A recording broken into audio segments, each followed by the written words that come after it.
এই সান্ডা খাওয়ার ব্যাপারে ৩ ধরনের হাদিস পাওয়া যায়। ৩ ধরনের হাদিসই আসলে বিশুদ্ধ। একটা হাদিসে নিষেধাজ্ঞা প্রমাণিত হয়, আরেক হাদিসে রান্না করার পরে ফেলে দেওয়ার কথা প্রমাণিত আছে। আবার কোনো হাদিসে নবীজির সামনে সাহাবায়ে কেরামের খাওয়ার কথা বর্ণিত হয়েছে। তো এ সম্পর্কে নিষেধাজ্ঞার হাদিসটি বর্ণিত হয়েছে আবু দাউদে, যিনি বর্ণনা করেছেন আব্দুর রহমান ইবনে শিবিল রাহিমাহুল্লাহ, যে হাদিসটিকে ইবনে হাজার আসকালানি রাহিমাহুল্লাহ হাসান বলেছেন। সেই হাদিসটির ভাষ্য হলো যে নাহান নবী সাল্লাল্লাহু আলাইহি ওয়াসাল্লাম আন আকলি লাহমিদ দাব, নবী সাল্লাল্লাহু আলাইহি ওয়াসাল্লাম দব বা ষাঁড়ার গোশত খেতে নিষেধ করেছেন। এটা পরিষ্কার নিষেধাজ্ঞা।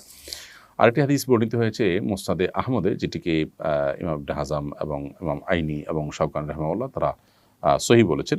হাদিসটিতে নবী করিম সাল্লাল্লাহু আলাইহি সাল্লামের উপস্থিতিতে সাহাবায়ে কেরাম কোনো একটা জায়গায় গিয়ে সেখানে প্রচুর পরিমাণ দব দেখতে পেলেন। সেই দবগুলো তারা ধরে রান্না করেছেন। এরপর নবী করিম সাল্লাল্লাহু আলাইহি সাল্লাম বনী ইসরাঈলের একটি প্রাণী বিশেষ, যেটা আকৃতিকে বিকৃত করে দেওয়া হয়েছে শাস্তিস্বরূপ, সেটা হওয়ার আশঙ্কা নবী সাল্লাল্লাহু আলাইহি সাল্লাম করে সেটি ফেলে দিতে বললেন। সাহাবায়ে কেরাম সেটি ফেলে দিয়েছেন, পরে তারা আর খাননি। আরেকটি হাদিস বর্ণিত